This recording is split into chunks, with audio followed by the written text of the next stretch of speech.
Nesses quase 8 anos que eu trabalho com cães, hoje eu sou bem diferente de quando eu comecei. Todo esse tempo me levou a ser uma pessoa mais madura e mais experiente, obviamente. Mas eu mudei muito também no sentido técnico da profissão.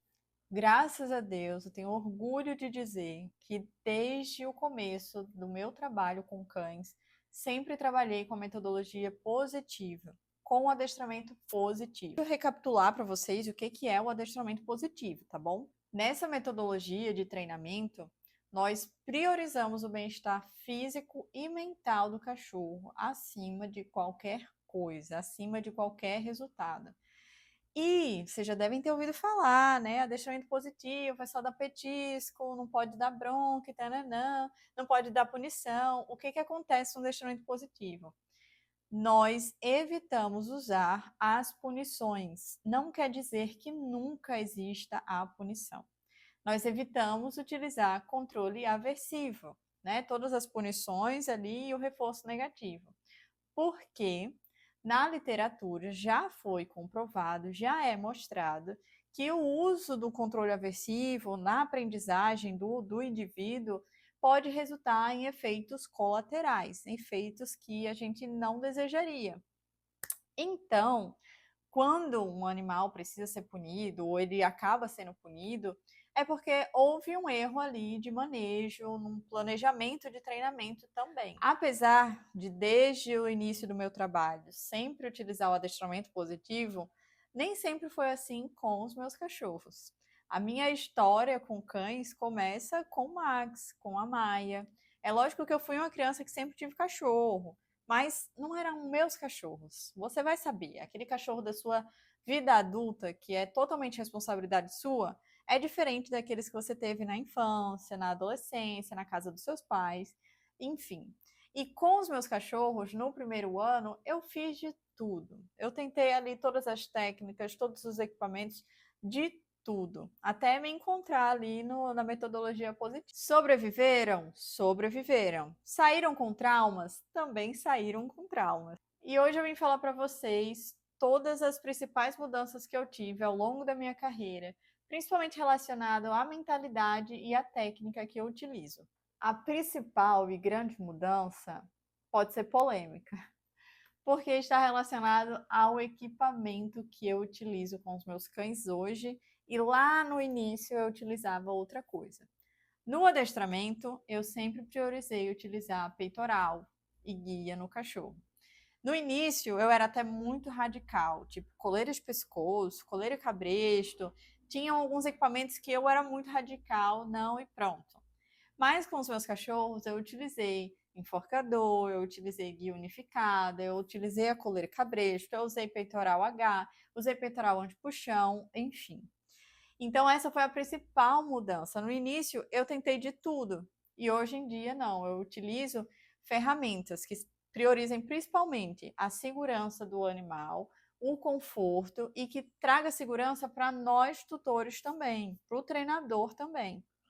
Segunda mudança que eu acho que foi grande na minha vida, principalmente quando eu comecei com o adestramento, é que eu tentava ensinar sempre uma realidade ideal para os tutores, para as famílias com os seus cães. Eu sempre mostrava ali para ele, olha, é isso aqui que você tem que fazer, visando o ideal de resultado que ele deveria ter, que ele poderia ter ali com o seu cachorro. E depois de um tempo fazendo isso, ficou claríssimo que não daria certo, que eu não teria resultado, que as famílias não se adequariam, que elas não engajariam no treino. Porque o ideal é muito diferente da realidade das famílias urbanas. E esse é um dos principais erros que eu vejo nos adestradores em geral, principalmente nos adestradores positivos, que acabam sendo muito radicais. Tipo, é isso aqui que você tem que fazer. Se você não fizer, já era, sabe?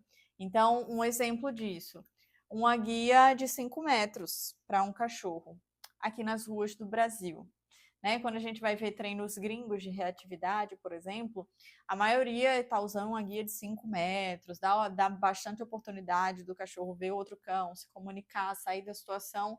Porém, uma guia de 5 metros nas ruas aqui, pelo menos no meu bairro, seria impossível de andar, impossível de manejar. Então, imagina, né, não ser flexível a esse ponto. Assim como não conseguir passar para o tutor o acolhimento no sentido de que ele vai acabar punindo o cachorro dele em algum momento. Mas ele não é um péssimo tutor por causa disso. Só que ele cometeu um erro de manejo. E eu tento mostrar para eles que ele também é um ser humano. Apesar desses erros, a gente tem um outro dia pela frente, a gente tem uma outra oportunidade. E a gente vai tentando ao máximo tornar esse momento de treino melhor para o tutor e para o cachorro, apesar dos erros que vão existir nesse percurso. Então hoje eu não sou mais tão assim viajada na maionese, passando só o que é ideal e não lidando com a realidade das famílias. O terceiro erro, que veio principalmente com a experiência, né? Assim, um tempo que eu tô nesse trabalho, que é lidar com as expectativas do humano sobre o adestramento. Eu ficava muito mal, quando o tutor esperava, por exemplo, um baita resultado em X tempo e ele não tinha. Até porque não é assim que o adestramento funciona. Se você conhece um adestrador que fica falando que em 5 dias seu cachorro vai estar assim, em 6 meses ele vai estar assado, cai fora. Não é assim. Cachorro não tem ali uma programação. O tempo de resultado vai depender do próprio cachorro e do quanto a família vai poder se dedicar aos treinos. Então era muito difícil para mim lidar com essa expectativa do humano. Tô dizendo que hoje é zero dificuldade nesse quesito, mas eu já me antecipo, né? Olha aí o adestramento entrando. A antecipação é muito importante e eu deixo claro para esse tutor que esse tempo é relativo, que não dá para ele ficar com a expectativa lá em cima, principalmente de resultado, que não é assim que as coisas funcionam. Outra grande mudança foi a minha rigidez com outras técnicas. Eu já fui aquela pessoa que perdia tempo, tá? Discutindo com pessoas que trabalhavam de forma diferente da minha. Pessoas que trabalham mais com um adestramento misto, um adestramento tradicional, mais punitivo. Eu perdia muito tempo assim com essas pessoas, me irritava demais. E hoje, gente, não. Eu faço meu trabalho, tento conscientizar as pessoas. E eu tento conscientizar de uma forma que não é falando que isso aqui é errado e que isso aqui é certo, mas mostrando o benefício e malefício de algumas técnicas. E aí, quem quiser me acompanhar, quem se identifica com o meu conteúdo, com o meu trabalho, vai continuar me acompanhando nas redes sociais ou vai me contratar também. Essa rigidez aí com técnicas diferentes, tipo, nem existe mais. Assim, hoje, se a pessoa quiser me falar, eu trabalho assim, assim, assado, legal, interessante, vamos lá, entendeu? Já consegue rolar ali um diálogo. Eu não perco mais tempo me irritando com. Já que eu falei sobre essa minha rigidez em relação às outras técnicas, hoje eu também sou mais flexível com o uso de equipamentos. Lembra que no início eu falei que houve uma mudança de equipamentos na forma que eu trabalho hoje, mas eu ainda sou flexível. Ai, Keren, você nunca vai usar um enforcador no cachorro? Depende, nunca não. Eu não usaria um enforcador hoje em dia para realmente ensinar o cachorro, para adestrar, mas eu usaria como medida de segurança para cães grandes. Por exemplo, usar um peitoral e clipar um enforcador junto a um peitoral.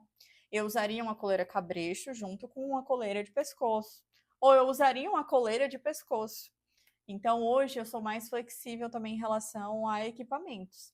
Eu vou sempre priorizar a segurança dos dois, né? Do tutor e do cachorro, e o que vai favorecer o nosso treinamento. Eu falei 2 vezes aqui sobre equipamentos, né? Mas que fique claro que o treinamento ele não depende disso. A gente consegue fazer o treinamento sem usar guia nenhuma.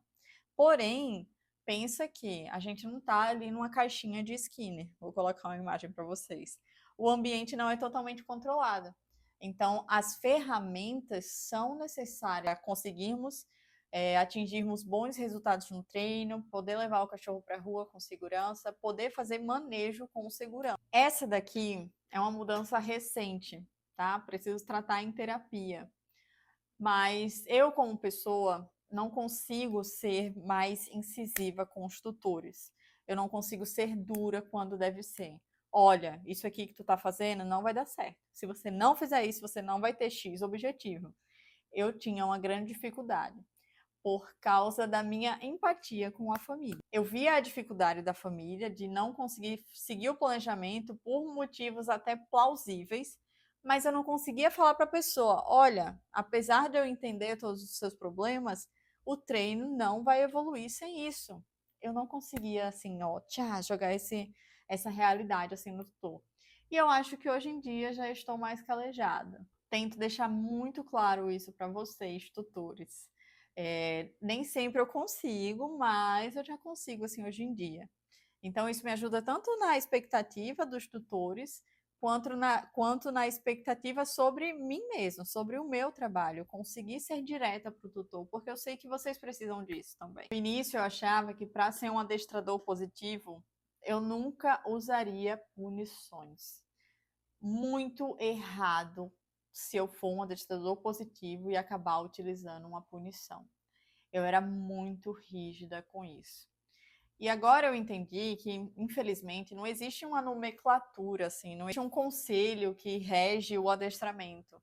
Tudo que a gente conhece hoje sobre adestramento tradicional, adestramento misto, adestramento positivo, foi, assim, no popular, sabe? Foi no senso comum, alguém foi falando e foi pegando, mas não existe essas definições. Então, quem disse que o adestramento positivo é só petisco e não existe punição nenhuma? Esse tempo de experiência e estudando a própria psicologia, que é o que a gente usa para embasar o adestramento de cães, principalmente, que as punições elas vão ser usadas sim, mas é altamente recomendado que não seja utilizado e que elas vão acontecer porque a gente não controla tudo. Então, quando uma punição ela acontece, um erro já aconteceu. Então, hoje em dia, eu penso dessa forma. O meu adestramento, o adestramento positivo que eu escolhi para minha carreira, não se baseia no uso de punições, mas elas ainda vão acontecer. Porém, o que rege a nossa profissão dos adestradores positivos, é amenizar, é diminuir o uso do controle aversivo. Se eu fosse refletir mais um pouquinho, provavelmente eu encontraria várias mudanças ao que eu tive ao longo desses 8 anos. Mas eu coloquei para vocês aí as principais. Me contem aqui nos comentários o que vocês acharam. Se vocês acharam que foi legal esse tipo de mudança, se não, era melhor. Gostem também desse tipo de conteúdo, um pouco mais puxado para curiosidades. Continue me acompanhando aqui. Se você não me seguia, espero que você passe a me seguir, curta esse tipo de conteúdo. Até a próxima!